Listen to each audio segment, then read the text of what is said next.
السلام عليكم ورحمة الله وبركاته. الحمد لله وعليكم السلام ورحمة الله. الذي أنزل القرآن هدى للناس وبينات من الهدى والفرقان تبيانا وتفصيلا لكل شيء وهدى وبشرى للمسلمين. اللهم صل وسلم وبارك على نبينا محمد وعلى آله وصحبه أجمعين.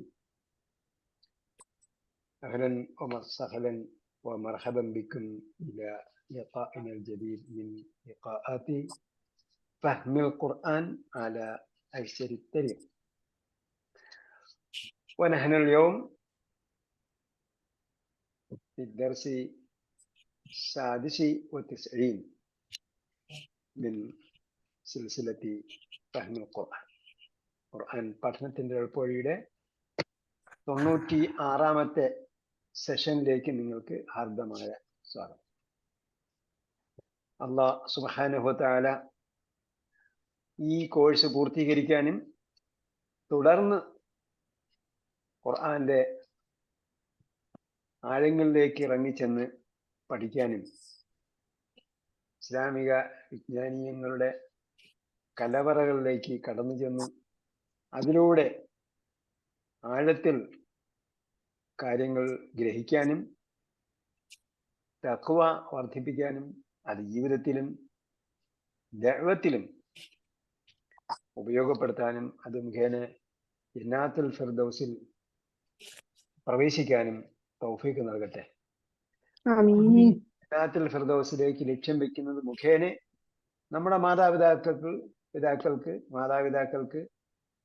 വളരെ വലിയ പദവികളാണ്, ദർജകളാണ്, ഗ്രേഡുകളാണ് അള്ളാഹ് നിശ്ചയിച്ചു വെച്ചിരിക്കുന്നത്, അല്ലെങ്കിൽ പ്രതീക്ഷിച്ച് വെച്ചിരിക്കുന്നത്. പ്രവാചകൻ സല്ലല്ലാഹു അലൈഹി വസല്ലം പറഞ്ഞു, മൻ ഹഫിദൽ ഖുർആന വ അമില മാ ഫീഹി, ഖുർആൻ പഠിക്കുകയും ഗ്രഹിക്കുകയും അത് മനഃപ്പാഠമാക്കുകയും അതനുസരിച്ച് പ്രവർത്തിക്കുകയും ചെയ്യുന്നതിന്റെ മാതാപിതാക്കൾക്ക് അൽബസല്ലാഹു വാലിദൈഹി താജൻ യൗമൽ ഖിയാമത്തി ലൗഉഹു അഹ്സന മിൻ ലൗഇ ശംസ് ഫമാ ലന്നുകും ബില്ലദി അമില ബിഹാദാ എന്നാണ് പ്രവാചകൻ സല്ലല്ലാഹു അലൈഹി വസല്ലം ചോദിച്ചിരിക്കുന്നത്. അതനുസരിച്ച് പ്രവർത്തിക്കുകയും ചെയ്യുന്നവന് മനഃപ്പാഠമാക്കുകയും പഠിക്കുകയും അതനുസരിച്ച് പ്രവർത്തിക്കുകയും ചെയ്യുന്നു. മനഃപ്പാഠമാക്കണം, അത് അനുസരിച്ച് പ്രവർത്തിക്കണം, അത് പഠിക്കണം, അതനുസരിച്ച് പ്രവർത്തിക്കണം. മനഃപ്പാഠമാക്കണം, പഠിക്കണം, അതനുസരിച്ച് പ്രവർത്തിക്കണം. അങ്ങനെയാണെങ്കിൽ നമ്മുടെ മാതാപിതാക്കൾക്ക് വേറെ ഒന്നും അവർ ചെയ്യാതെ തന്നെ അവർക്ക് എന്ത് ചെയ്യും? അള്ളാഹ് സൂര്യനേക്കാൾ പ്രകാശപൂരിതമായ സൂര്യനേക്കാൾ പ്രഭയുള്ള കിരീടമണിയിക്കും എന്ന ഖിയാമത്ത് നാൾ.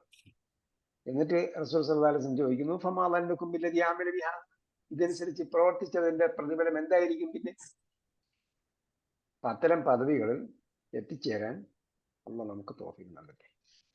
അതാണ് ആത്യന്തികമായ ലക്ഷ്യം.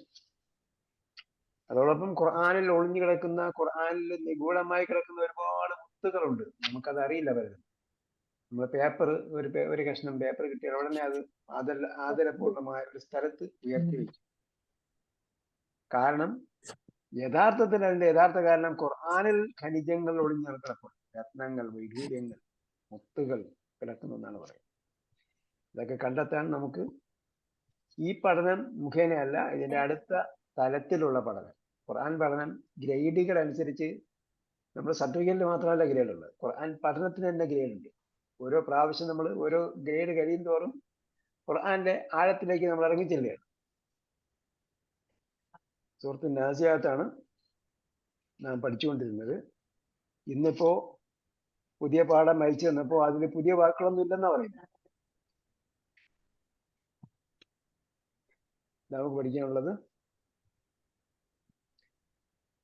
ഇപ്പൊ നമ്മള് 80% പുതിയ പദല്ലേ നോക്കാം. നമ്മുടെ ടാർഗറ്റ് അനുസരിച്ച് പാഠപുസ്തകത്തിൽ കൊടുത്തിരിക്കുന്ന ടാർഗറ്റ് എന്ന് പറഞ്ഞാൽ 80%. നിങ്ങളുടെ കയ്യിലിരിക്കുന്ന പഴയ പാഠപുസ്തകം അതിൽ 80% വാക്കുകൾ കവർ ചെയ്യുന്നതാണ് പറഞ്ഞത്. ഇപ്പോഴും നമ്മൾ അത് തന്നെ പറയുന്നുള്ളൂ. നമ്മൾ അമിതമായ അവകാശവാദങ്ങളൊന്നും ചെയ്യുന്നില്ല. മറിച്ച് ഇത് പഠിച്ചു കഴിയുമ്പോൾ സ്വാഭാവികമായും അള്ളാഹ് നമുക്ക് അധികമായ പ്രതിഫലം തരും, അധികമായ വിജ്ഞാനം തരും, അധികമായ അവബോധം തരും, അധികമായ അറിവുകൾ തരും. അങ്ങനെയാണ് നമുക്ക് കൂടുതൽ ഒക്കെ കിട്ടുന്നത്. നിങ്ങൾ ഇട്ടിട്ടുണ്ടല്ലോ ശതമാനം ഇട്ടിരിക്കുന്ന ആരാണ്? ശതമാനം ഇട്ടിരിക്കുന്നതിന്റെ കുറഞ്ഞ ശതമാനം പറഞ്ഞ് ആരും ഇട്ടില്ലേ? ശതമാനം ഇട്ടിരിക്കുന്നല്ലോ പലരും. വായിച്ചു നോക്കിയിട്ട് ശതമാനം ഇട്ടവരാരാ ഉള്ളത്? കഴിഞ്ഞ പ്രാവശ്യം ഇട്ടുള്ളൂ, അതിനുശേഷം ഇട്ടില്ല. വായിച്ചു നോക്കിയിട്ട് നിങ്ങൾ വായിക്കുന്ന പേജിന്റെ എത്ര വാക്കുകൾ കിട്ടി എന്നുള്ളത് ഗ്രൂപ്പിൽ ഇടണം. അപ്പോഴേ നമുക്ക് പഠിക്കുന്നതിന്റെ പഠന പുരോഗതി അറിയാൻ പറ്റും. നേരത്തെയൊക്കെ നിങ്ങൾ 95% വരെയൊക്കെ കിട്ടിയിരുന്നു.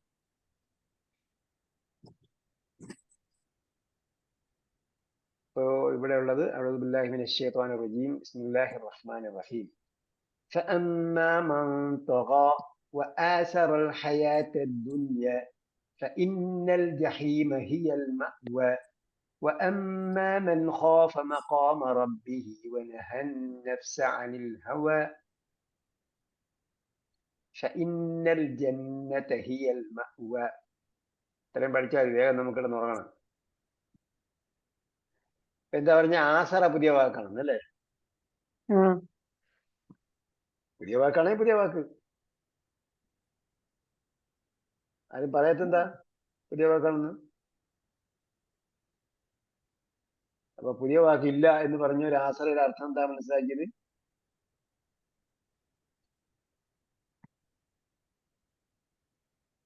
മഅ്വായും മഅ്വയും പുതിയ വാക്കാണ് അല്ലേ? ആണെങ്കിലാണ്, എനിക്ക് കുഴപ്പമൊന്നുമില്ല. പുതിയ വാക്കായിക്കോട്ടെ, തർക്കമില്ല.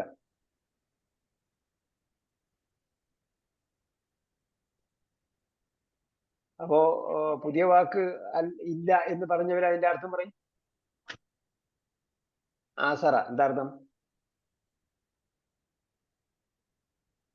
പുതിയ വാക്കെന്ന് ഒരു ഭാഗം പറയുന്നു, പഴയ വാക്കെന്ന് വേറൊരു വാക്ക് പറയുന്നു, ഒരാൾ പറയുന്നു. ഹവായും പുതിയ വാക്കല്ലേ? ഏത്? ഹവ. ഹവ. അത് നമുക്കൊന്നും വലിയ ഹവ ഇല്ലാത്തതുകൊണ്ടാ. നമുക്ക് ഹവ ഇല്ലാത്തതുകൊണ്ട് നമുക്കറിയില്ല ഹവ എന്താണ്. അങ്ങനെയാണല്ലോ ചില ആൾക്കാർ. തെറ്റെന്താണെന്ന് അറിയാത്ത ആളെന്ന് പറയും. തെറ്റെന്താണെന്ന് അറിയാത്ത കുഴപ്പം. തെറ്റ് ചെയ്തു പോയാലും തെറ്റെന്താണെന്ന് അറിയില്ല.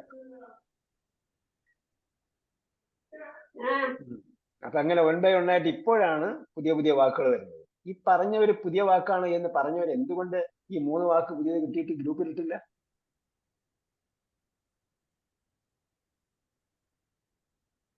ഗ്രൂപ്പിലിടാൻ പറ്റിയപ്പോഴാണ് മൊബൈൽ എടുത്തത് തന്നെ. സമയം കിട്ടാത്തതുണ്ടോ? 7 ദിവസം. ശരി, ഇനി പഠിക്കാനുള്ള വാക്ക് ഇത് പുതിയ വാക്കുണ്ടെങ്കിൽ അതങ്ങ് ഇട്ടേക്കണം കേട്ടാ. ഞാൻ ഇത് അയച്ചു തരുന്നതിന് മുമ്പേ. നോക്കാൻ സമയം കിട്ടാത്തതാണ്. പിന്നെന്താ നമ്മളെ പണി? അള്ളാഹ് പറഞ്ഞിരിക്കുന്നത് നീ മനുഷ്യന്മാരെയും ജിന്നുകളെയും സൃഷ്ടിച്ചിരിക്കുന്ന അള്ളാഹ് ഇബാദത്ത് ചെയ്യാൻ വേണ്ടിയാണ്. നമ്മൾ 5 മിനിറ്റ് ഖുർആൻ വായിക്കണ്ടേ? ഞാൻ ഒരുപാട് സമയം വായിക്കണമെന്നൊന്നും പറയുന്നില്ല, 5 മിനിറ്റ് നോക്കിയാൽ മതി. ഇങ്ങനൊന്ന് വായിച്ചു നോക്കുമ്പോൾ കിട്ടും. അതിനാണ് നമ്മൾ പറഞ്ഞിരിക്കുന്നത് ദിവസം 1 മിനിറ്റ് പാഠത്തെ കുറിച്ച് നിങ്ങളുടെ സുഹൃത്തുമായി സംസാരിക്കണം. നമ്മുടെ ഹോംവർക്ക് എന്താ? നമ്മുടെ ഹോംവർക്ക് ദിവസം 1 മിനിറ്റ്, പ്രധാനപ്പെട്ട ഒരു ഹോംവർക്കാണ്. ദിവസം 1 മിനിറ്റ് പാഠത്തെ കുറിച്ച് ഒരു സുഹൃത്തുമായി സംസാരിക്കും. വിചാരിക്കലുണ്ട്, അതുവരെ സമയം കിട്ടാത്ത. 1 മിനിറ്റ് സംസാരിക്കാവൂ. ഫോൺ വിളിച്ചിട്ട് ഇങ്ങനെ സംസാരിച്ചോണ്ടേ ഇരിക്കരുത്. കോളല്ല, ഇപ്പൊ ഫ്രീ കോളാ. പണ്ട് നമ്മൾ പറയും 1 രൂപ 2 രൂപ ഇങ്ങനെ ചിലവാകുള്ളൂ എന്ന് പറയും. ഇപ്പൊ ഒരു ചിലവില്ല. ചിലവില്ലാത്തതാ കുഴപ്പം. വിളിച്ചു കഴിഞ്ഞാൽ ഇങ്ങനെ സംസാരിച്ചോണ്ടിരിക്കും. അങ്ങനെയല്ല, കുറച്ചേ സംസാരിക്കാം. സംസാരിക്കുന്ന കൂട്ടത്തിൽ ഞാനൊരു സംഭവം നടന്നു, അതും കൂടെ പറഞ്ഞു കൊടുക്കണം. അപ്പോഴെന്തായാലും എപ്പോഴും നമ്മുടെ മനസ്സിൽ ഖുർആൻ നിൽക്കും. പിന്നെ പറഞ്ഞ ഹോംവർക്ക് എന്താ? ദിവസവും ഖുർആനിൽ നിന്നും കുറച്ച് ഭാഗം വായിക്കണം. വായിക്കുന്ന വാക്കുകളുടെ എണ്ണം നോക്കണം. എത്ര വാക്ക് നമുക്ക് അറിയാമെന്ന് നോക്കണം. ആകെക്കൂടി ദിവസം 15 മിനിറ്റ് നിങ്ങൾ വർക്ക് ചെയ്യണമെന്നേ പറയും. 15 മിനിറ്റ് നിങ്ങൾ വർക്ക് ചെയ്താൽ, നമ്മളെപ്പോഴും ഈ മെസ്സേജ് അയക്കുമ്പോഴൊക്കെ പറയുമല്ലോ, നിങ്ങൾക്ക് 6 മാസം കൊണ്ട് ഖുർആൻ മനസ്സിലാവും. 6 മാസം കൊണ്ട് ഖുർആൻ മനസ്സിലാവുന്നത് എങ്ങനെയാണ്? ഒന്ന്, പുതിയ പാഠം പഠിച്ചുകൊണ്ടിരിക്കണം. 2, ബാക്കി പറയുന്ന എക്സസൈസ് ഒക്കെ ചെയ്തുകൊണ്ടിരിക്കണം. പുതിയ പാഠം പഠിക്കാൻ തുടങ്ങിയാൽ മലമറിക്കുന്ന രീതിയിൽ പഠിക്കണമെന്നില്ല. മലമറിക്കുന്ന രീതിയിൽ പഠിക്കണ്ട, കുറേശ്ശെ പഠിച്ചിട്ടിരുന്നാൽ മതി. 15 മിനിറ്റ്, അരമണിക്കൂർ മാക്സിമം.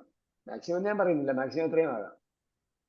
അരമണിക്കൂർ എന്നൊക്കെ ഒരു ആവറേജ് ആണ്. ഒരു 15 മിനിറ്റ് വായിച്ചാൽ തന്നെ നിങ്ങൾ ഖുർആൻ, നമ്മൾ പറയുന്ന പോലെ ഖുർആൻ 15 മിനിറ്റ് വായിച്ചാൽ 6 മാസം കഴിയുമ്പോൾ ഖുർആൻ മനസ്സിലാവും.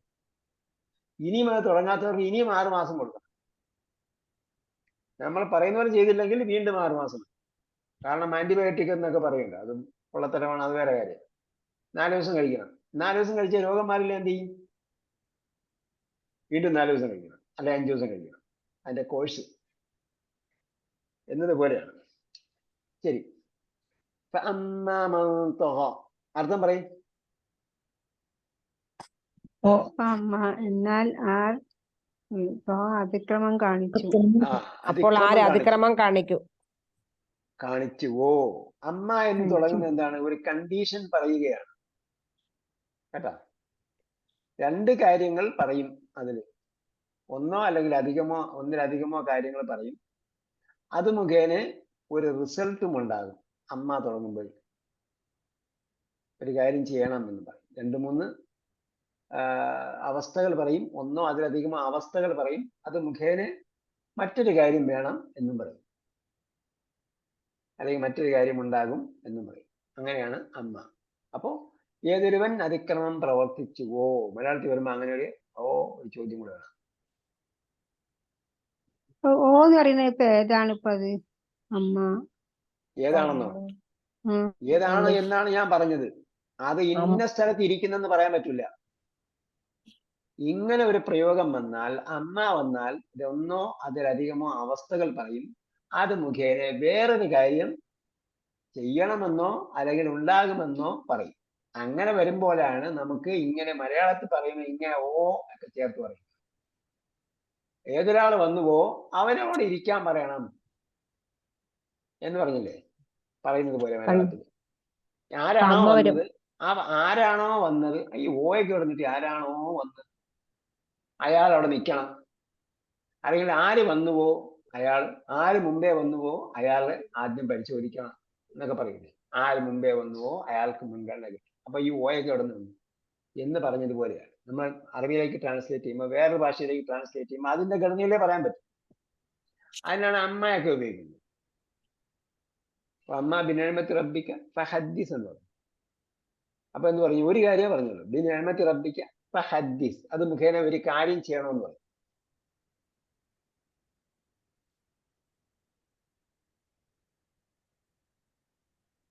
അതേപോലെ ഇവിടെ പറയാണ്, ഏതൊരുവൻ അതിക്രമം പ്രവർത്തിച്ചുവോ. തൊഹ എന്ന് പറഞ്ഞ എന്താണെന്ന് നമ്മൾ മുമ്പ് പറഞ്ഞു തന്നിട്ടുണ്ട്. നേരത്തെ എന്നൊക്കെ മനുഷ്യന്റെ പരിധിയൊക്കെ വിട്ടുകടന്നിട്ട് അതിനപ്പുറം മനുഷ്യന് സ്വാഭാവികമായും ചെയ്യാവുന്ന തെറ്റ്, കുറ്റങ്ങൾ, വൻപാപങ്ങൾ ഒക്കെ കഴിഞ്ഞിട്ട് ഷിർക്ക്, കുഫർ, ഇതൊക്കെ മനുഷ്യനിൽ സ്വാഭാവികമായും ഉണ്ടാകുന്ന കാര്യങ്ങളെന്നാണ് വിലയിരുത്തപ്പെടുന്നത്. അതും കഴിഞ്ഞിട്ട് ഞാനാണ് ദൈവം, എന്നെയാണ് ആരാധിക്കേണ്ടത്, ഞാൻ പറയുന്നതാണ് കേൾക്കേണ്ടത് എന്നൊക്കെ പറയുന്നത് അതാണ്. പിന്നെ അതിന്റെ ഗ്രേഡ് ചിലപ്പോൾ മാറിയും കുറഞ്ഞൊക്കെ, ഏറിയും കുറഞ്ഞൊക്കെ വരാം. അങ്ങനെ ഏതൊരുവൻ അതിക്രമം പ്രവർത്തിച്ചുവോ. ആസറൽ ഹയാത്ത ദുനിയ. ആസറ പുതിയ വാക്കാണെങ്കിൽ എന്താണ്? ഒന്നുകൂടെ. പ്രാധാന്യം നൽകി, അല്ലെങ്കിൽ പ്രാമുഖ്യം നൽകി, മുൻഗണന നൽകി എന്നാണ് ആസറ. നമ്മളിപ്പോ ആദ്യമായിട്ട് പഠിക്കാം. ആദ്യമായിട്ട് പഠിച്ചത് ആദ്യമായിട്ട് പഠിച്ചോളൂ. രണ്ടാമത് പഠിക്കുന്നത് രണ്ടാമത് പഠിച്ചോളൂ. പ്രാധാന്യം നൽകി അല്ലെങ്കിൽ മുൻഗണന നൽകി. ഒറ്റ വാക്ക് പറഞ്ഞിടത്തൊക്കെ ഇത് അങ്ങനെ മാത്രമേ കൊടുത്തു. അമ്മാമൻ, അപ്പോൾ ആര്, തക അതിക്രമം കാണിച്ചു, ആസറ മുൻഗണന നൽകി, പ്രാധാന്യം നൽകി, അല്ലെങ്കിൽ മുൻഗണന നൽകി. അപ്പൊ ഇങ്ങനെ ഏതൊരുവൻ ചെയ്തുവോ, ആസറ മുൻഗണന നൽകി. എന്തിന് മുൻഗണന നൽകി? അപ്പൊ ഇനി ആസറ ഹയാത്ത ദുനിയ എന്ന് പറഞ്ഞു നോക്കി. ഈ ലോക ജീവിതത്തിന് ഐഹിക ജീവിതത്തിന് മുൻഗണന. ആസറയുടെ അപൂർണ ക്രിയയാണ് യുസിറു. പഠിച്ചത് ആസറ യൂസർ. എവിടെ പഠിച്ചേ? നമ്മൾ ഇതിനു മുമ്പ് ഒരു ക്ലാസ്സിൽ പഠിച്ചത് ആസറ യൂസറു. ഏതിലാണ്? ആയത്ത് പറയും. എന്തായാലും പഠിച്ചവര് ഓക്കെ. ആയത്ത് പറഞ്ഞാൽ നമുക്ക് ഈ പഠിക്കാത്തവര്, പഠിച്ചില്ല എന്ന് പറഞ്ഞവർ കൂടെ പറഞ്ഞു കൊടുക്കാം. അത് അവിടെ പഠിച്ച എനിക്ക് ഓർമ്മല്ല.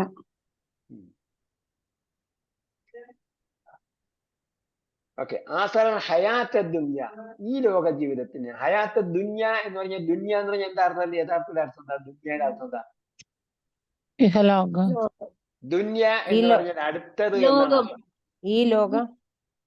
ദുന്യ എന്ന് പറഞ്ഞാൽ അടുത്തത് എന്നാണ് ഭാഷാർത്ഥം. ആഖിറത്ത് എന്ന് പറഞ്ഞാല് അവസാനത്തത്. അപ്പൊ ദുന്യ എന്ന് പറഞ്ഞ വാക്കിന്റെ ഭാഷാർത്ഥം അടുത്തത് എന്നാണ്. അപ്പൊ ആഖിറത്ത് എന്ന് പറഞ്ഞാൽ അകന്നതെന്നല്ല, ആഖിറത്ത് എന്ന് പറഞ്ഞാൽ അവസാനത്തത്. പക്ഷെ ഹയാത്ത് ദുന്യ എന്നാണ് പറയുന്നത് ഈ ലോക ജീവിതം. അടുത്ത ജീവിതം എന്ന് പറഞ്ഞാൽ ഈ ലോക ജീവിതം. അതേപോലെ അവസാന ജീവിതം എന്ന് പറഞ്ഞാൽ പരലോക ജീവിതം. അപ്പോ അത് സാങ്കേതിക പദപ്രയോഗങ്ങളാണ്. ഹയാത്ത് ദുനിയായും ഹയാത്തുൽ ആഖിറത്തൊക്കെ പരലോക ജീവിതമാണ്. അത് സാങ്കേതിക പദ പ്രയോഗങ്ങളാണ്. യഥാർത്ഥത്തിൽ ഭാഷാർത്ഥം വരുമ്പോൾ ഹയാത്ത് ദുനിയ എന്ന് പറഞ്ഞാൽ അപ്പോ സമീപസ്ഥമായതെന്ന് പഠിച്ചു വെച്ചെങ്കിൽ മാത്രമേ ഇത് സൂറത്തുൽ അൻഫാലിന്റെ വേറെ എവിടെ വരുന്നുണ്ട്. അഹംബിൽ അവിടെ ഒരു ദുനിയ എന്ന വാക്ക് വരുന്നുണ്ട്. അവിടെ സമീപസ്ഥമായ എന്നാണ് അതിന്റെ ഭാഷാർത്ഥത്തിലാണ് ഉപയോഗിച്ചത്. ഇന്നൽ ജഹീമ ഹിയൽ മഅവ. ഈ ലോക ജീവിതത്തിന് ആര് മുൻഗണന നൽകിയിട്ടുണ്ടോ അവൻ എന്താണ്? ഇന്നൽ ജഹീമ ഹിയൽ മഅവ. അവ യഅ്വി എന്നാണ് വാക്ക്. അവ യഅ്വി, അഭയം തേടി. സങ്കേതം, അഭയം. അപ്പൊ മഅവ എന്ന് പറഞ്ഞാൽ അഭയം തേടുന്ന സ്ഥലം. അവന്ന് അല്ലെങ്കിൽ അലിഫ, ഹംസു അലിഫു. അവ എന്ന് പറയുമ്പോ ഹംസാണോ അലിഫാണോ? അലിഫ് ഉണ്ടെങ്കിൽ ഹംസ ആയിരിക്കും. ചിലപ്പോ സുക്കൂനും വരും. മഅ്വ എന്ന് പറയുന്നിടത്ത് സുക്കൂൻ വന്നിട്ടുണ്ട്. അപ്പോഴും എന്താണ്? ഹംസ. അലിഫ് എന്ന് സ്വതന്ത്രമായി പറഞ്ഞാൽ എന്തായിരിക്കും? ഹർഫ് മദ്ദാണ്. ഹർഫ് മദ്ദാണ് അലിഫ്. സ്വതന്ത്രമായി നമ്മൾ അലിഫ് എന്ന് പറയാം. ചിലപ്പോ ഹംസത്തുൽ വസ്ലൊക്കെ വരും. ഹംസത്തുൽ വസ്ൽ നമ്മൾ ചിലപ്പോൾ അലിഫ് എന്ന് പറയും. അവിടെ എന്താണ് ചേർത്ത് വായിക്കുമ്പോൾ പോകുന്ന ഉച്ചാരണം പോകുന്ന അലിഫ് എന്നൊക്കെ. അത് സ്വാഭാവികമാണ്. നിരുപാധികം നമ്മൾ അലിഫ് എന്ന് പറഞ്ഞാൽ അത് നീട്ടാനുള്ള അലിഫാണ്. അപ്പോ സ്വരചിഹ്നങ്ങൾ സ്വീകരിക്കുന്ന അവസ്ഥയാണ് ഹംസത്ത്. സ്വരചിഹ്നങ്ങൾ സ്വീകരിക്കുന്ന അവസ്ഥയാണെങ്കിൽ ഹംസത്തായിരിക്കും. ഓക്കെ. അപ്പൊ നമ്മള് അവയവി സ്വരചിഹ്നങ്ങൾ എന്നൊക്കെ പറഞ്ഞു.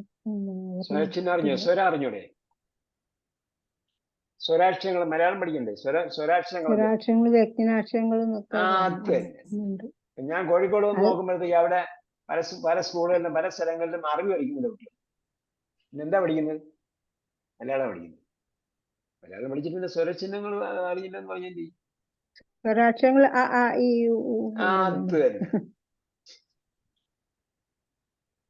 അപ്പൊ സ്വരത്തിന് ചിഹ്നമാണ് ഇടുന്നത് അറബി ഭാഷയിൽ. അപ്പം അറബി ഭാഷ പഠിച്ചപ്പോൾ ഞാൻ മലയാളം പഠിപ്പിച്ചു തന്നിട്ടുണ്ട്, ഇംഗ്ലീഷ് പഠിപ്പിച്ചു തന്നിട്ടുണ്ട്, കണക്ക് പഠിപ്പിച്ചു തന്നിട്ടുണ്ട്. അതിന്റെയൊക്കെ ഫീസ് വേറെ അടയ്ക്കണം കേട്ടാ. എല്ലാം ബിൽഡിംഗ് ഫണ്ടിലേക്ക് വിട്ടാൽ മതി. ഓക്കെ. അപ്പോ അവയവി എന്ന് പറഞ്ഞാൽ അഭയം തേടി. ആവ എന്ന് പറഞ്ഞാൽ അഭയം നൽകി. കേട്ടോ? അഞ്ചല എങ്ങനെ ആവ എന്ന് പറഞ്ഞാൽ അഭയം നൽകി. ആവ അഭയം തേടി. അഭയം തേടി അഭയസ്ഥാനം. കേട്ടോ? മഅവ എന്ന് പറഞ്ഞാൽ അഭയസ്ഥാനം. അവിടെ ഇയാടെ ഒരു ഷേപ്പ് വന്നിട്ട് താഴെ അഭയസ്ഥാനം. അതെ, അത് ടൈപ്പിംഗ് മിസ്റ്റേക്കാണ്. മലയാളം ഇംഗ്ലീഷും എല്ലാം കൂടെ എഴുതുമ്പോഴത്തേക്ക് ചിലപ്പോ ഇത് വരും, എറർ വരും. എല്ലാം ഒരു DTP സെന്ററിലാണ് ചെയ്യുന്നത്. അപ്പൊ ശരിയായില്ലേ? അവ എന്ന് പറഞ്ഞാൽ അഭയം തേടി, ആവ അഭയം നൽകി, മഅവ അഭയം തേടുന്ന സ്ഥലം. അതിനാണ് സങ്കേതം, അഭയസങ്കേതം എന്നൊക്കെ പറയും. അപ്പൊ ആരെങ്കിലും ഈ ലോക ജീവിതത്തിനാണ് മുൻഗണന നൽകുന്നതെങ്കിൽ അവന്റെ സങ്കേതം എന്തായിരിക്കും? നരകമായിരിക്കും. എന്ന് പറഞ്ഞാൽ നമ്മൾ ഈ ലോക ജീവിതത്തിന്റെ കാര്യങ്ങളൊന്നും നിർവഹിക്കേണ്ട എന്നല്ല പറയും. ഈ ലോക ജീവിതത്തെ കാര്യങ്ങളൊക്കെ ചെയ്യുന്നതും അള്ളാന്റെ പേര് ഉദ്ദേശിച്ചാണ് ചെയ്യുന്നതെങ്കിൽ അതെല്ലാം എന്താവും? അള്ളാന്റെ ഇബാദത്തിന്റെ ഭാഗമാവും, അള്ളാഹ്ക്കുള്ള ഇബാദത്തിന്റെ ഭാഗമാവും. അതേസമയം നമ്മളെ പ്രവർത്തനങ്ങൾ മുഴുവനും ഈ ലോക ജീവിതത്തിലേക്ക് വേണ്ടിയാണ്, അത് ശരിയാക്കാൻ വേണ്ടിയാണ് നമ്മുടെ പണിയെല്ലാം എടുക്കുന്നെങ്കിൽ പിന്നെ അവൻ എൻഗേജ്ഡ് ആണെന്ന് പറയും. ചില ആൾക്കാർ എപ്പോൾ ചോദിച്ചാലും ആള് ബിസിയാണ്, എൻഗേജ് ആണ്. എന്ത് കാര്യത്തില്? ഈ ലോക ജീവിതത്തിന്റെ കാര്യത്തിൽ എൻഗേജ് ആണെങ്കിൽ അവനെ എല്ലാ കാര്യത്തിലും എൻഗേജ് ആക്കണം. പിന്നെ അവസാനം ഒരിക്കലും അവിടുന്ന് കുടുങ്ങി രക്ഷപ്പെട്ടു പോകാൻ കഴിയും. അതാണ് നമ്മളിങ്ങനെ ടൈം ടേബിൾ എഴുതി വെക്കണം. സമയം നിങ്ങൾ രാവിലെ, നാളെ ഇന്ന് രാത്രി ഇന്ന സമയം രാവിലെ എഴുന്നേറ്റ് എന്ത് ചെയ്യണം? അത് എഴുതി വെക്കണം. രാവിലെ എഴുതി നോക്കണം. നേരം വെളുത്തിട്ട് ഫജ്ർ നമസ്കരിക്കാൻ എഴുന്നേക്കുന്നു, അല്ലെങ്കിൽ തഹജ്ജുദിന് എഴുന്നേക്കുന്നു. ആ സമയം മുതൽ ഉറങ്ങുന്ന സമയം വരെ എഴുതി നോക്കുക. അരമണിക്കൂർ ഇടവിട്ട് എഴുതണം. ടൈം മാനേജ്മെന്റാ ഇത്, ഫ്രീ ക്ലാസ് ആണ്. ടൈം മാനേജ്മെന്റ് എന്ത് ചെയ്യണം? അരമണിക്കൂർ ഇടവിട്ട് 3 മണിക്ക് എണീക്കുന്നേ 3 മുതൽ 3:30 വരെ എന്ത് ചെയ്യുന്നു? എഴുതി വയ്ക്കണം. 3:30 മുതൽ 4 വരെ എന്ത് ചെയ്യുന്നു? 4 മുതൽ 4:30 വരെ എന്ത് ചെയ്യുന്നു? അങ്ങനെ കിടക്കുന്ന സമയം വരെ നിങ്ങളൊന്ന് എഴുതി നോക്കുക. എഴുതി നോക്കിയിട്ട് നമ്മൾ ഖുർആൻ പഠനത്തിന് വേണ്ടി എത്ര സമയം മാറ്റി വെച്ചിട്ടുണ്ട് എന്ന് അപ്പോൾ നമുക്കറിയാൻ പറ്റും. ചില ആൾക്കാർ ചോദിക്കും, ഉമ്മക്ക് എപ്പോഴും പഠനം തന്നെ, അല്ലെങ്കിൽ എപ്പോഴും പഠനം തന്നെ. പിന്നെ സഹോദരി ചോദിച്ചപ്പോൾ സഹോദരിക്ക് എപ്പോഴും പഠനം തന്നെ, സഹോദരൻ എപ്പോഴും പഠനം തന്നെ. സംഭവം അവസാനം എഴുതി നോക്കുമ്പോൾ ആകെ 24 മണിക്കൂർ ഉള്ളതിൽ എത്ര സമയം നമ്മൾ ഖുർആൻ പഠിക്കാൻ വേണ്ടി ചിലവഴിച്ചു? എത്ര സമയം ഖുർആൻ പാരായണത്തിന് വേണ്ടി ഉപയോഗിച്ചു? പാരായണം എന്ന് പറഞ്ഞത് അർത്ഥമറിയാതെ പാരായണം ചെയ്യുന്നു. ബാക്കി എല്ലാം പഠനത്തിന്റെ കൂട്ടത്തിൽ. അർത്ഥം അറിയാതെ പാരായണം ചെയ്യുന്നത് പാരായണം. ബാക്കി നിങ്ങൾ നോക്കിയിട്ട് മനസ്സിലാക്കാൻ വേണ്ടി വായിച്ചു, അപ്പൊ അത് പഠനത്തിന്റെ കൂട്ടത്തിൽ കൂട്ടുക. അങ്ങനെ പഠനത്തിന്റെ കൂടെ കൂട്ടിയതിൽ എത്രയുണ്ട്? അതൊരിക്കലും നഷ്ടത്തിലായിരിക്കില്ല. അവിടെ എല്ലാം എന്താണ്? 300 ടൈംസ് പ്രോഫിറ്റ് വരും. 700 ടൈംസ്, 700 ഇരട്ടിയാണ് കേട്ടോ, ശതമാനമല്ല. ശതമാനവും ഇരട്ടിയും തമ്മിൽ വ്യത്യാസമില്ലേ? 70% എന്ന് പറഞ്ഞാൽ നിങ്ങൾ 100 രൂപ ഇടത്തിലുണ്ടെങ്കിൽ 170 തിരിച്ചു കിട്ടിയെന്നാണ്. 70%. 700% ആണെങ്കിൽ 100 കൊടുത്തപ്പോൾ എത്ര കൊടുത്തു? 700 തിരിച്ചു കിട്ടുന്നില്ല. മറ്റതങ്ങനെയല്ല, 700 ഇരട്ടിയാണ്. 700 ഇരട്ടി. അപ്പൊ ഒന്നിന് 700 ഇരട്ടി പ്രതിഫലമാണ് കിട്ടുന്നത്.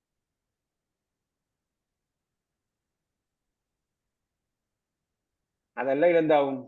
ഫൈനൽ ജഹീമ ഹിയൽ മഅവ, നരകമായിരിക്കും അഭയസ്ഥാനമായിട്ടുണ്ടാവുക.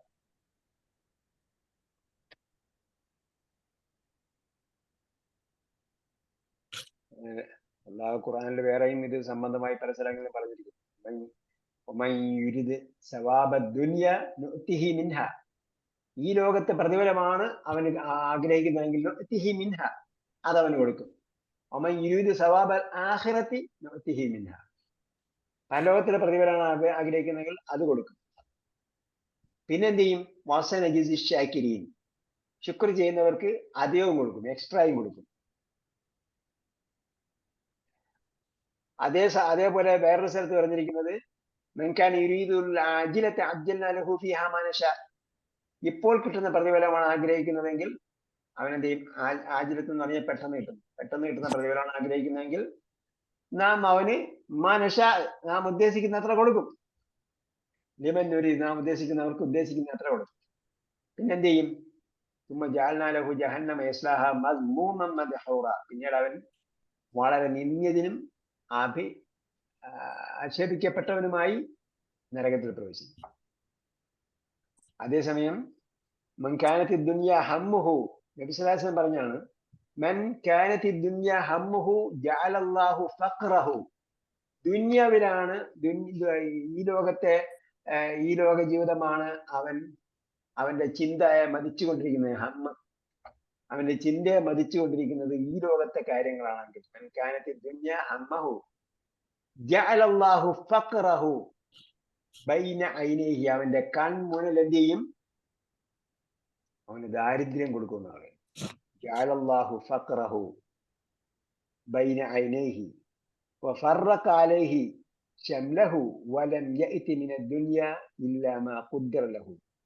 ഈ ദുനിയാവിൽ അവന് കതറാക്കപ്പെട്ട എന്താണോ അത് കിട്ടുകയും ചെയ്യും.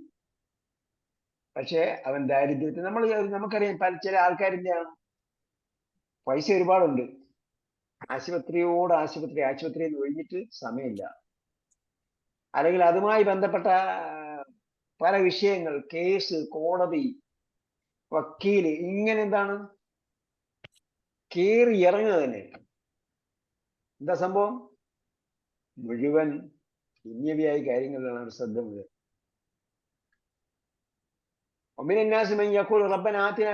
ചില ആൾക്കാർ ഇങ്ങനെ ചോദിച്ചോണ്ടിരിക്കും, എനിക്ക് നല്ല വീട് തരണേ, എനിക്ക് നല്ല ജോലി തരണേ, എന്റെ മകന് ജോലി കിട്ടണേ, എന്റെ മകൻ പഠിക്കണേ എന്നൊക്കെ ചോദിച്ചോണ്ടിരിക്കും. അമാലഹു ഫിൽ ആഖിറതി മിൻ ഖലാഖ്, അങ്ങനെ ചോദിച്ചോണ്ടിരിക്കുന്നവന് ആഖിറത്തിൽ യാതൊരു ഷെയറും ഇല്ല. മൻ കാന യുരീദു ഹർസ ദുനിയ നുഅ്തിഹി മിൻഹ, അതേസമയം വമിൻഹും മൻ യഖൂലു റബ്ബന ആതിനാ ഫിദ് ദുനിയ ഹസനതൻ വഫിൽ ആഖിറതി ഹസനതൻ എന്ന് ചോദിക്കുന്ന ആൾക്കാരുണ്ട്. ഈ ലോകത്തും പരലോകത്തും നല്ല നന്മ നൽകണമെന്ന് പറയുന്നവരുണ്ട്. അവർക്ക് എന്ത് ചെയ്യും? നാം അതിനനുസരിച്ച് പ്രതിഫലം നൽകുന്നു.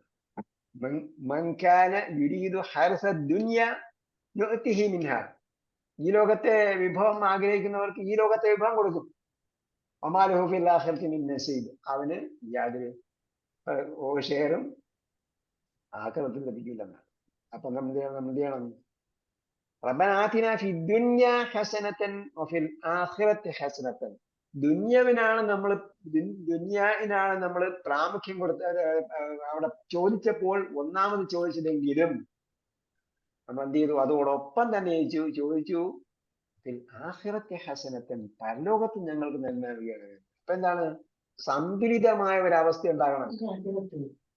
നിങ്ങൾ പണിയെടുക്കുക, രാവിലെ മുതൽ വൈകുന്നേരം വരെ പണിയെടുക്കും. പക്ഷേ നമ്മുടെ ആരാധനാ കാര്യങ്ങളിൽ വീഴ്ച വരാൻ പാടില്ല.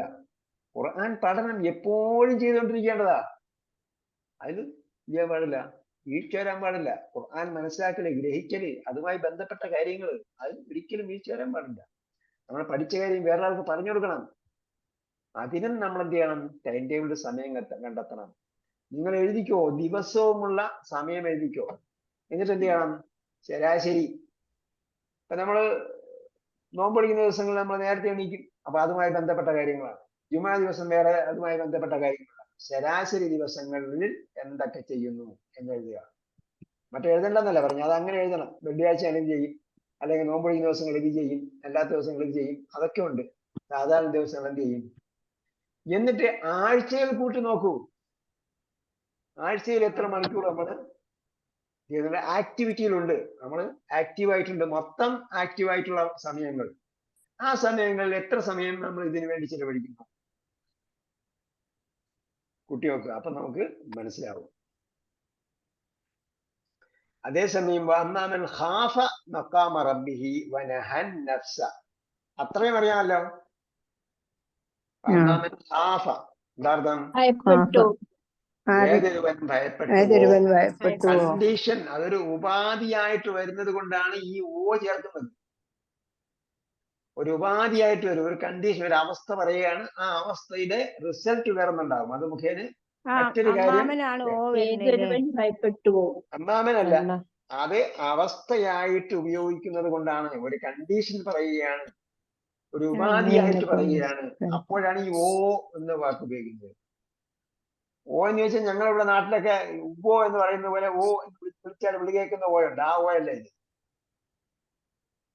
ഇത് ഒരു കണ്ടീഷൻ, ഒരു ചെയ്തുവോ എന്ന് ചോദിച്ചാൽ അത് ചോദ്യമാണ്, ആ ഓ അല്ല ഇത്. അല്ല മലയാളത്തിൽ നമുക്ക് അടുത്ത പീരീഡ് അടുത്ത ദിവസം പുതിയ ക്ലാസ് തുടങ്ങാം മലയാളം പഠിക്കാൻ. ഏത് ക്ലാസ് വേണമെങ്കിലും ഞാൻ പഠിപ്പിച്ചു തരാം. പക്ഷെ എനിക്ക് ഇത് ശ്രദ്ധ വിട്ടിട്ട് മറ്റത് പോകാൻ പാടില്ലെന്ന് മാത്രമേ. ശരി, അപ്പൊ ഇതെന്താണ്? ഒരു ഉപാധി. ഇങ്ങനെ ചെയ്താൽ അങ്ങനെ വരും. അപ്പൊ എന്താണ്? ഏതൊരുവൻ അങ്ങനെ ഭയപ്പെട്ടുവോ അവനെന്ത് ചെയ്യും? നേരത്തെ പറഞ്ഞില്ലേ, നേരത്തെ എന്തായിരുന്നു ഉപാധി പറഞ്ഞത്? അമ്മാമൻ തഗാ വആസറ ഹയാത്ത ദുനിയ എന്ന് പറഞ്ഞാൽ എന്താണ്? അതൊരു ഉപാധിയാണ്. ഏതൊരുവൻ അതിക്രമകാരിയാവുകയും ഈ ലോക ജീവിതത്തിന് പ്രാമുഖ്യം നൽകുകയും ചെയ്തുവോ, അതൊരു അവസ്ഥയാണ്. എന്നാൽ എന്താണ് അതിന്റെ റിസൾട്ട്? അപ്പൊ വേറൊരു റിസൾട്ട് വരുന്നുണ്ട്. ആ റിസൾട്ട് എന്താ? അവൻ അവന് നരകമാണ് അവന്റെ അഭയസ്ഥാനം. അപ്പം മറ്റേ ആ നേരത്തെ പറഞ്ഞ പ്രവൃത്തി ആരാണോ ചെയ്തത്, അല്ലെങ്കിൽ അങ്ങനെ ചെയ്തുവോ, ഏതെങ്കിലും വിധത്തിൽ അങ്ങനെ ചെയ്തുവോ എങ്കിൽ അവന് റിസൾട്ട് ഇതാണ്. രണ്ടാമത് പറയുന്ന അവസ്ഥ എന്താണ്? അമ്മാമൻ ഖാഫ മഖാമ റബ്ബിഹി. മക്കാം എന്താ? സ്ഥാനം. സ്ഥാനം. ഇവിടെ സന്നിധാനം എന്നൊക്കെയാണ് എഴുതിയിരിക്കുന്നത്. സന്നിധാനം പറയുന്നത് അള്ളാഹുടെ സ്ഥാനത്തെ ഉദ്ദേശിച്ചുകൊണ്ടാണ് സന്നിധാനം, പ്രാധാന്യം കൊടുക്കാൻ വേണ്ടി എങ്ങനെ ട്രാൻസ്ലേറ്റ് ചെയ്യുന്നത്. മക്കാമിന്റെ പേര് മാറി എന്തായിരിക്കും? അള്ളാഹുവിന്റെ അടുക്കൽ എന്നൊക്കെ ഉദ്ദേശിക്കാമോ? കാമ എന്ന് പറഞ്ഞാൽ എന്താണ്? നിന്നു. അതിന്റെ എന്ത് റിലേഷൻ ആണ് മക്കാം? കാമ പോലെ ഒരു വാക്കാണ് താഫ. എന്തായിരിക്കും അർത്ഥം? താഫ, തവാഫ് ചെയ്തു, തവാഫ് ചെയ്തു. അപ്പൊ മത്താഫ് എന്താ പറഞ്ഞാൽ എന്താണ്? തവാഫ് ചെയ്യുന്നവൻ. തവാഫ് ചെയ്യുന്നവൻ സ്ഥലമല്ലേ മത്താഫ്? തവാഫ് ചെയ്യുന്ന സ്ഥലമാണ് മത്താഫ്. തവാഫ് ചെയ്യുന്ന സ്ഥലമാണ് മത്താഫ്. അപ്പൊ അതേപോലെ അങ്ങനെയാണെങ്കിൽ കാമ നിന്നു. മക്കാമ് സ്ഥലം. മക്കാം ഇബ്രാഹിം എന്ന് പറഞ്ഞാലോ? സ്ഥലം. നിൽക്കുന്ന സ്ഥലം എന്ന് പറഞ്ഞാൽ ഇപ്പൊ മറവ് ചെയ്ത സ്ഥലം. ഈ മറവ് എവിടെ കിട്ടി നിങ്ങൾക്ക്? അല്ല, മറം എന്താ പറയാ, മക്കാമെന്ന് പറഞ്ഞ കബറിടം. കബറിന്ന് എവിടെ കിട്ടി? ഞാൻ നിങ്ങളെ മുതലല്ലേ, അതിന്റെ തുടക്കം മുതലല്ലേ വഴി നടത്തിക്കൊണ്ട് വന്നത്. നിങ്ങൾക്ക് ഈ ഇടയ്ക്ക് കബറിന്ന് കിട്ടി? ഞാൻ ആദ്യം പറഞ്ഞ വാക്കേതാ? കാമ. അതിന്റെ അർത്ഥം എന്താ? നിന്നു. അതേപോലെ വാക്ക് എന്താ പറഞ്ഞത്? തവാഫ് ചെയ്തു. ഇപ്പൊ എല്ലാവർക്കും പറയുന്നതാണ് മത്താഫ് എന്ന് പറയും. മത്താഫ് എന്ന് തവാഫ് ചെയ്യുന്ന സ്ഥലം. അപ്പൊ അങ്ങനെയാണെങ്കിൽ കാമ നിന്നു. മക്കാം എന്താണ്? നിൽക്കുന്ന സ്ഥലം. അപ്പൊ ഇബ്രാഹിം നബി നിൽക്കുന്ന സ്ഥലം എന്ന് പറയാത്ത എന്താ? നമ്മള് ഇബ്രാഹിം നബി മരിച്ചുപോയുണ്ട്, അതുകൊണ്ടാണ് നിന്ന സ്ഥലം എന്ന് പറയുന്നത്.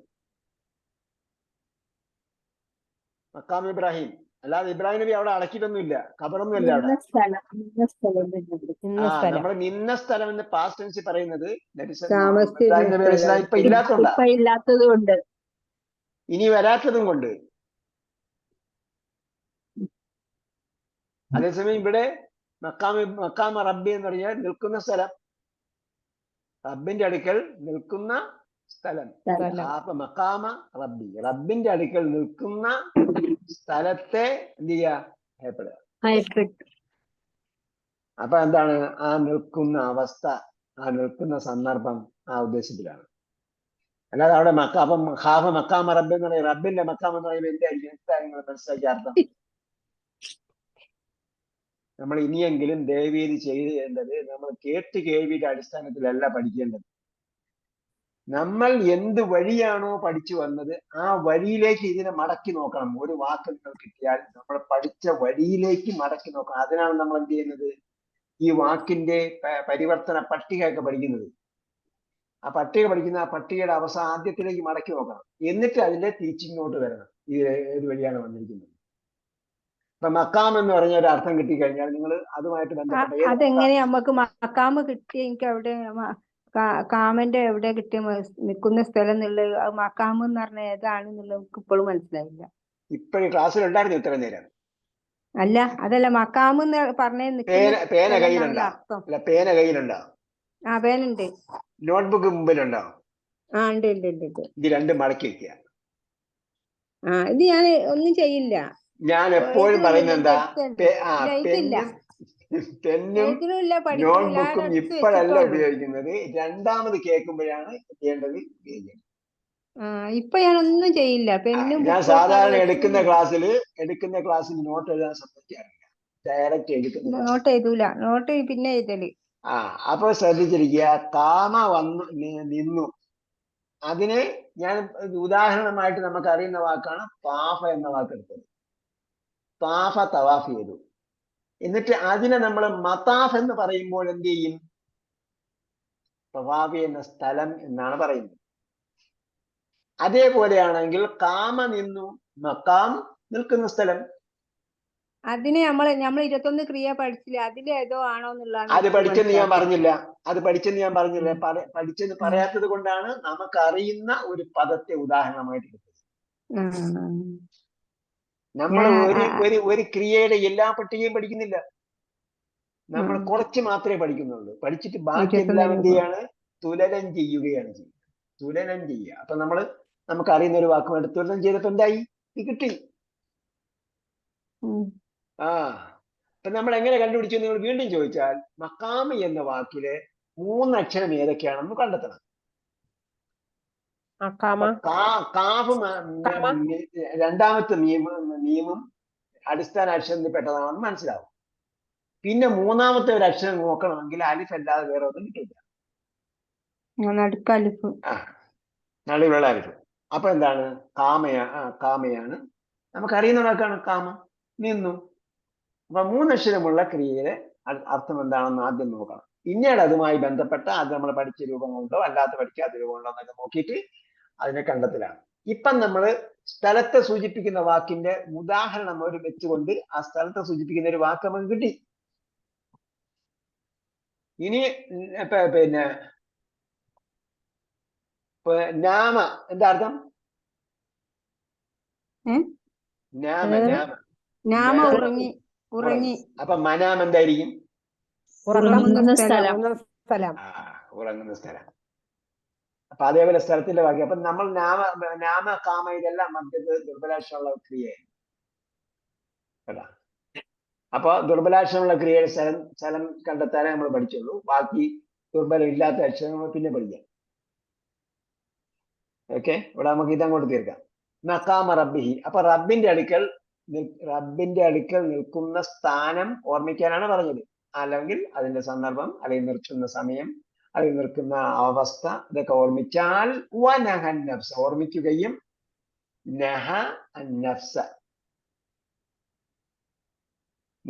വിലക്കി, നഫ്സിനെ വിലക്കി, തടഞ്ഞു നിർത്തി. നോ എന്ന് പറഞ്ഞു. നഫ്സിന്റെ അടുത്ത് നോ പറഞ്ഞു. ഡോണ്ട്. അരുത്. ആത്മാവിനെ വിലക്കി അല്ലെ മനസ്സിനെ വിലക്കി. നഫ്സ് എന്ന് പറഞ്ഞ ഇവിടെ മനസ്സിന്. അനിൽ ഹവ. ഹവ എന്ന് പറഞ്ഞാൽ ഹവ. ദേഹിച്ച. ഗ്രഹിച്ച ദേഹിച്ച എന്ന് പറഞ്ഞാൽ സ്വന്തം താല്പര്യം എന്നതാണ്. താല്പര്യം. പക്ഷേ ഈ ഹവ എന്ന് പറയുന്നത് നെഗറ്റീവ് അർത്ഥത്തിലാണ് ഹവ വരുന്നത്. അപരിഷണീയമല്ലാത്ത വിഷയങ്ങളിലേക്ക് വരുമ്പോഴാണ് എന്ന് പറയുന്നത് ഹവായെ പറയുന്നത്. ഞാൻ ഇച്ഛിച്ചു എന്ന് പറയുന്നത്, ഞാൻ ആഗ്രഹിച്ചു എന്ന് പറയുന്ന അർത്ഥത്തിൽ ഹവ എന്ന് പറയില്ല. പോസിറ്റീവ് ആണെങ്കിൽ ഹവ എന്ന് പറയില്ല, മറിച്ച് നെഗറ്റീവ് ആണെങ്കിലാണ് ഹവ പറയുന്നത്. അതുകൊണ്ടാണ് നഹൻ നഫ്സ അനിൽ ഹവ, ഹവയെ തൊട്ട് എന്ത് ചെയ്തു? തടഞ്ഞു. വിലക്കി തടഞ്ഞു. ഈ ഹവയെ ഇലാഹാക്കി എന്നൊക്കെ പറഞ്ഞിട്ടുണ്ട്. അഫറഅയ്ത മൻ ഇത്തഖദ ഇലാഹഹു ഹവാഹു. അതിന്റെ സൂപ്പർലേറ്റീവ് ആയിപ്പോയത്. സ്വന്തം ഇഷ്ടത്തെ പിന്നെ അങ്ങ് ഇലാഹാക്കി എന്ന് പറഞ്ഞാൽ അതിനപ്പുറം പിന്നെ വേറെ ഒന്നുമില്ല. സ്വന്തം താല്പര്യത്തിനപ്പുറം വേറെ ഒന്നുമില്ല അവസ്ഥ. അത് അപ്പൊ എന്തായി? അപ്പൊ ആരാധ്യനാക്കിയുള്ള അവസ്ഥയായി, ഇലാഹാക്കിയ അവസ്ഥ. അപ്പൊ ഇവിടെ എന്ത് ചെയ്തു? നഹൻ നഫ്സ, നഫ്സിനോട് നോ പറഞ്ഞു, വിലക്കി. ഫഇന്നൽ ജന്നത, അങ്ങനെ റബ്ബിന്റെ അടുക്കൽ നിൽക്കുന്ന നൃത്തം ഓർമ്മിക്കുകയും നഫ്സിനെ, മനസ്സിനെ ഹവയിൽ നിന്നും ദേഹേച്ഛയിൽ നിന്നും തടഞ്ഞു നിർത്തുകയും ചെയ്തിട്ടുണ്ടെങ്കിൽ ഫഇന്നൽ ജന്നത ഹിയൽ മഅവ, അവന് സ്വർഗം, അഭയസ്ഥാനം സ്വർഗമായിരിക്കും. അപ്പൊ സംഭവം സ്വർഗം നമുക്ക് ചുളുവിന് കിട്ടും, ലഭിക്കും. എന്ത് ചെയ്താൽ മതി? സ്വന്തം താല്പര്യത്തെ ബലികഴിപ്പിക്കണം. സ്വന്തം താല്പര്യമല്ല, മറിച്ച് എന്താണ് താല്പര്യം? അള്ളാന്റെ താല്പര്യം. അള്ളാഹിന്റെ ഇഷ്ടം മാത്രം എന്റെ ഇഷ്ടമായി. റസൂൽ സല്ലല്ലാഹു അലൈഹി വസല്ലം പ്രോത്സാഹനം നൽകി. റസൂൽ സല്ലല്ലാഹു അലൈഹി വസല്ലമയുടെ ചര്യ, നബി അങ്ങനെ ചെയ്തുകൊണ്ട് ഞാൻ ചെയ്യുന്നു, അള്ളാഹ് അങ്ങനെ പറഞ്ഞുകൊണ്ട് ഞാൻ അങ്ങനെ പറയും, ഞാൻ അങ്ങനെ പ്രവർത്തിക്കുന്നു, ഞാൻ അങ്ങനെ ജീവിക്കുന്നു. അങ്ങനെയായി മാറുമ്പോൾ എന്തായി? അപ്പൊ നമ്മൾ അള്ളാഹുവിനെ ഇഷ്ടപ്പെട്ടവനായി മാറും, ഇഷ്ടപ്പെട്ടവളായി മാറും. അപ്പൊ നമുക്ക് സ്വർഗം ഉറപ്പായി. പിന്നെ ജന്നത ഹിയൽ മഅവ. അപ്പൊ പുതിയ വാക്ക് ഏതൊക്കെയാണ്? ആസറ എന്താ അർത്ഥം? ആസറ എന്താ അർത്ഥം? അടയാളം എന്നുള്ള ഇടോ പഠിച്ചു. പ്രാധാന്യം നൽകി. പ്രാധാന്യം നൽകി. അത് തന്നെ, ബൽ തുസിറൂന. ആസറ യുസിറു. അപ്പൊ ആസറ പഴയ വാക്കാണ് കേട്ടാ. ആസറ യുസിറു ബൽ തുസിറൂന. പറഞ്ഞ ആൾക്ക് ഇങ്ങനെ ആലോചിച്ചോണ്ടേ ഇരിക്കുകയായിരുന്നു, ഏത് സ്വർഗത്തിലാണ് പഠിച്ചത്. ബൽ തുസിറൂന ഹയാത്ത ദുനിയ. അപ്പൊ ഹവ എവിടെ പഠിച്ചത്? പഠിച്ചിട്ടുണ്ട്.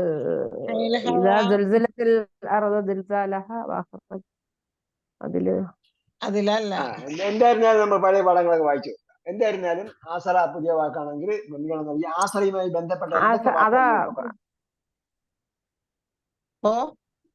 ആസറയുമായി ബന്ധപ്പെട്ട എന്തൊക്കെ വാക്ക് പറഞ്ഞു?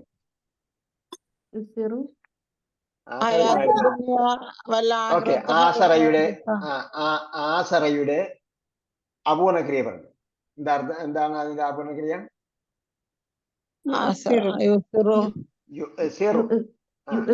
എന്ന് എഴുതുമ്പോ ഹംസ എവിടെ എഴുതും? വാവിന്റെ മുകളില്. വാവിന്റെ മുകളിൽ.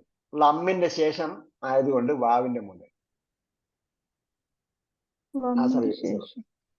ലമ്മിന്റെ ശേഷം വാവിന്റെ മുകളില് ലമ്മ ഉള്ള അക്ഷരത്തിന് ശേഷം വരുമ്പോ സുക്കൂനാണെങ്കിൽ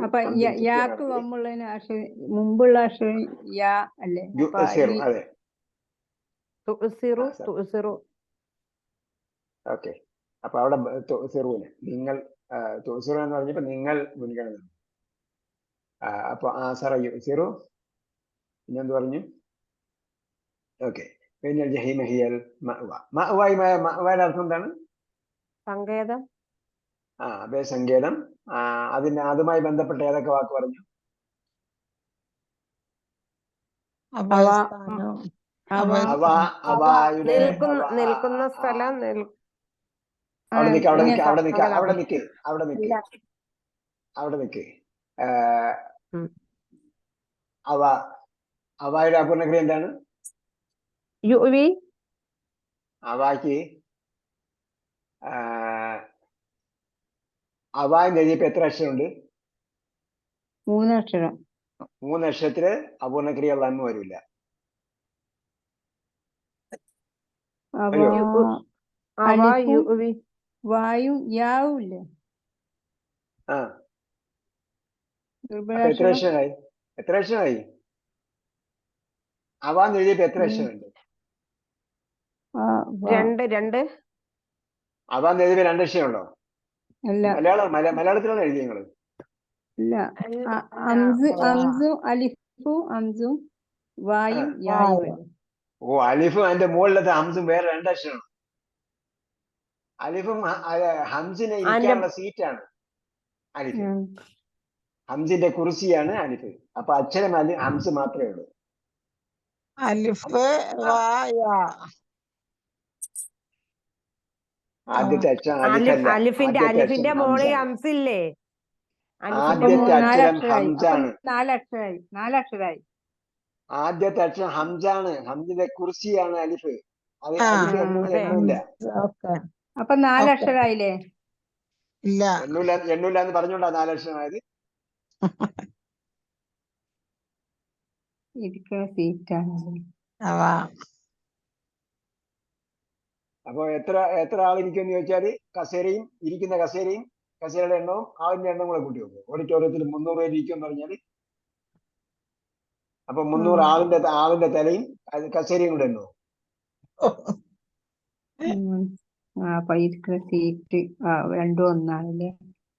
അപ്പൊ 3 അക്ഷരം തന്നെ അല്ലേ? 3 അക്ഷരമാണെങ്കിൽ അപൂർണക്രിയയിൽ ലം വരില്ല. പിന്നെ അവസാനം ഒരു ദീർഘം ഉണ്ടല്ലോ, അതാ? അത് 4 അക്ഷരം ഇല്ലെന്ന്, 3 അക്ഷരമേ ഉള്ളൂ. ഇവിടെയുള്ള ഹംസ്, വാവ്, അവസാനം വരെ യാന്റെ ഷേപ്പിലുള്ള അലിഫ്, ഇത്രയേ ഉള്ളൂ. മുകളിൽ അലിഫ് ഇട്ടിരിക്കുന്നത് എന്താണെന്ന് നമ്മൾ നോക്കണ്ട. അത് താഴത്തെ യുവി വരലെങ്ങനെ? യുവി വരൽ എങ്ങനെയാണ് ഞാൻ ചോദിച്ചത്.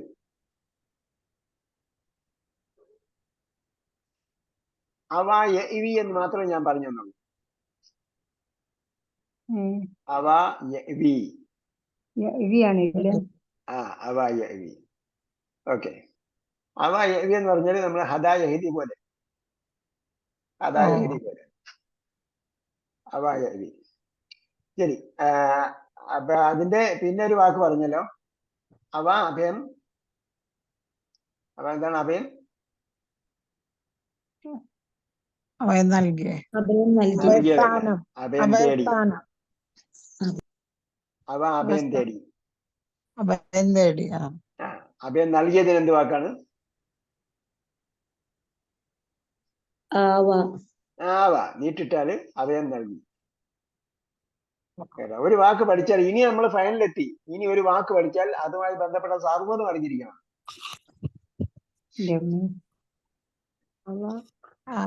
അപ്പം എന്താണ് മഅ്വ? അഭയസ്ഥാനം. ഇത് മത്താഫ് പോലെയാണ്. പക്ഷെ ഇവിടെ ഹംസും ഇതൊക്കെ വന്നതുകൊണ്ട് വേറെ സ്റ്റൈലിൽ വന്നതേ ഉള്ളൂ. അഭയം തേടുന്ന സ്ഥാനം, അതാണ് മഅ്വ.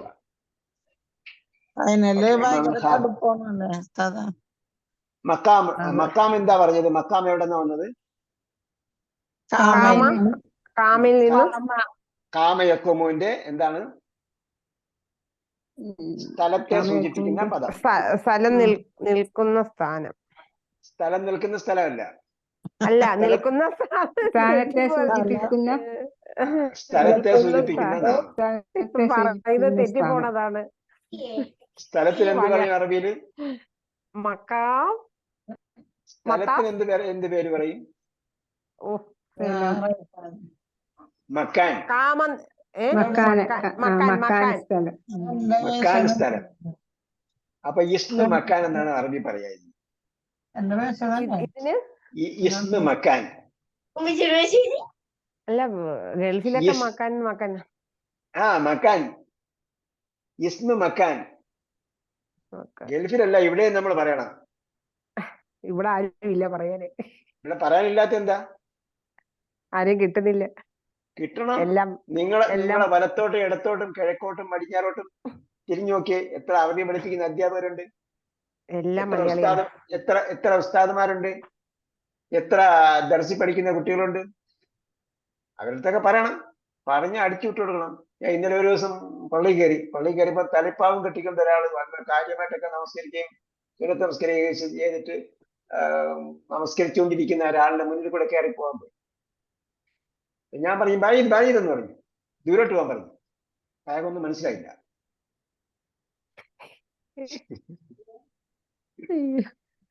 കാരണം അയാൾ ചെയ്തതോ തെറ്റ്.